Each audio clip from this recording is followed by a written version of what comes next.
Maligayang pagbabalik. Pag-uusapan natin ngayon sina Casimero, Pacquiao at Mayweather. Pero bago ang lahat, kung bago ka pa lang sa channel na ito, ay huwag mong kalimutang mag-subscribe at i-hit ang notification bell icon para manatili kang updated sa susunod nating upload. Muli nang nabuhay ang walang katapusang debate patungkol sa kung sino ang mas maganda ang nagawang record sa pagitan ni Manny Pacquiao at Floyd Mayweather Jr.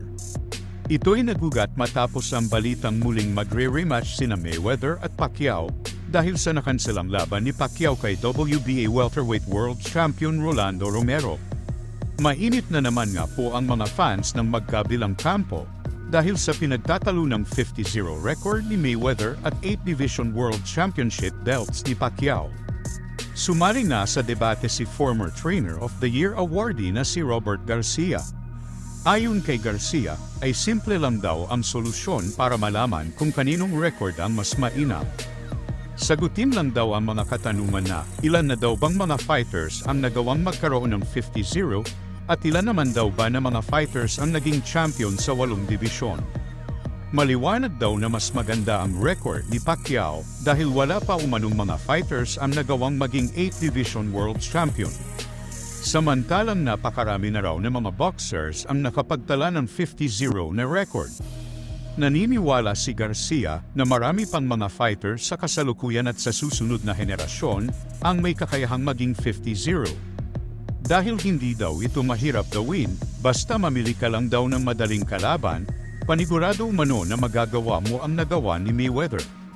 Nanindigan si Garcia na mas mahirap daw ang nakamit ni Pacquiao kaysa kay Mayweather. Tila napaka-imposible ng araw na ma-break ang record ni Pacquiao. Kumbinsido si Garcia na wala nang ibang makakagawa ng nagawa ni Pacquiao. Kaya para sa kanya, mas lamang ang boxing record ni Pacquiao kaysa kay Mayweather. Samantala sa ibang balita naman, binasag na nga ni former 3 Division World Champion John Riel Casimero ang kanyang katahimikan at nagsalita na tungkol sa isyu sa pagitan nila ni Manny Pacquiao. Sa isang panayam sa YouTube channel na PSYT, ay binunyag ni Casimero ang tunay na estado ng relasyon nila ng pambansang kamao. Paglilinaw ni Casimero na mula daw nung unang makilala niya si Pacquiao hanggang sa kasalukuyan ay wala umanong away na namagitan sa kanila. Paliwanag ng angas ng Pinas na hindi niya daw magagawang magalit kay Pacquiao dahil sobrang idolo niya umano ang nag-iisang 8 Division World Champion.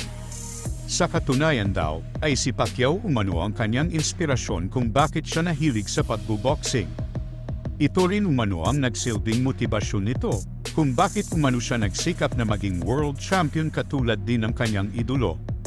Ayon pa kay Casimero na magkaiba daw si Sean Gibbons at si Manny Pacquiao dahil sobrang ganda daw ng samahan nila ng idol niya sa Simulat Sapol.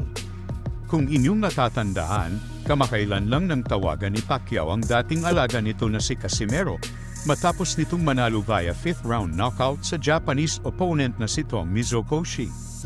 Ayon kay Casimero, ay ilalagay umano siya ni Pacquiao bilang undercard sa susunod na laban nito.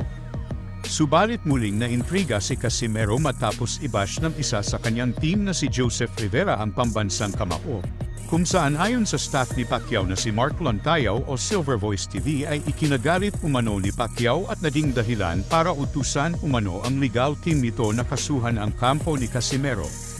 Umaasa naman ng mga fans ni Casimero na maayos na sa lalong madaling panahon ang gusot na ito at magkasundo na si Cuadro Alas at MP Promotions President Sean Gibbons upang tuluyan ng makabangon ang boxing career ng tinaguriang angas ng Pinas.